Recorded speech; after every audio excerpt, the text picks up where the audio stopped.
So I have a question for you. What does school teach you about money? So when I'm 9 years old, I'm sitting in the 4th grade, and I asked my teacher, I said, hey, when are we going to learn about money?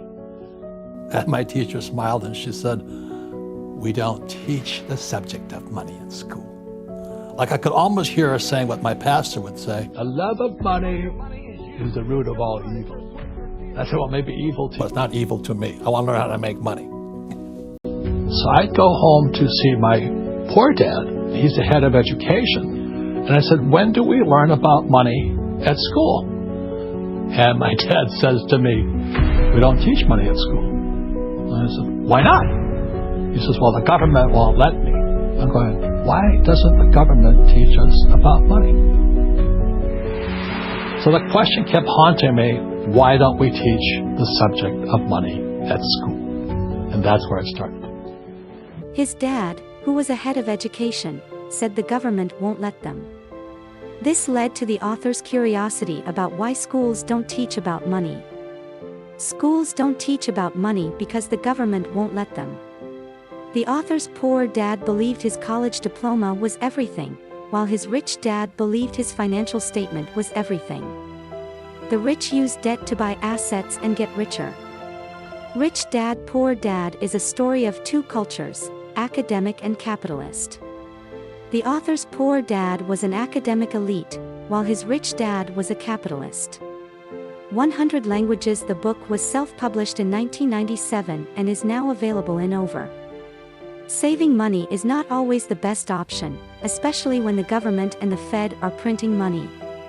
The rich know how to use debt to buy assets and get richer. So the story of Rich Dad, Poor Dad is a story of two cultures. One academic, one capitalist. And they didn't like each other.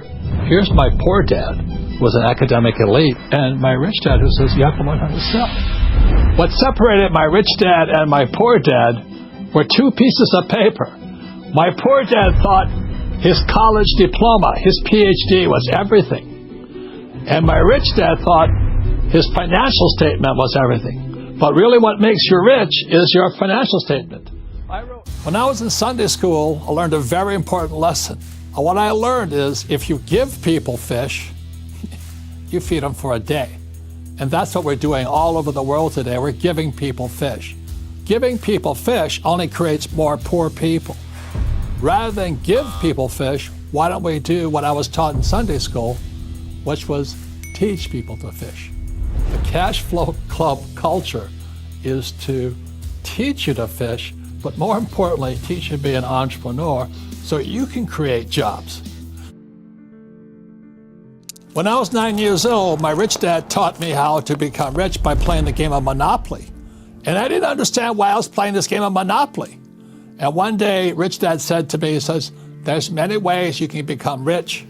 One of the best ones are found in this game, Monopoly, because games are some of the best teachers in the world, because all games engage 4 intelligences. Number 1 is your mind.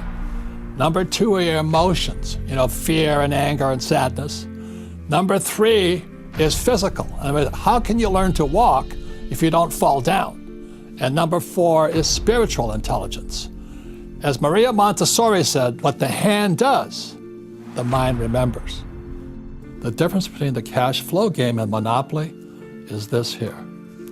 It's called a financial statement.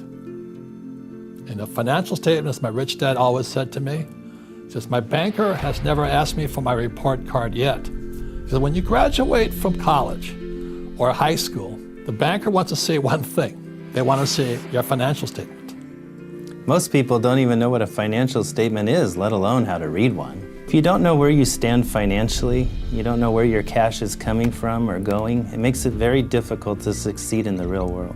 When you look at a financial statement, here we have it, an income statement, income expense, and then you have the balance sheet, asset and liabilities. The poor and middle class work for a paycheck. They work for money. They want high income. What the rich work for are assets. So Rich Dad is one of the only companies that teaches you how a financial statement works, so you can see whether you're getting richer or poor even if you don't have a college diploma.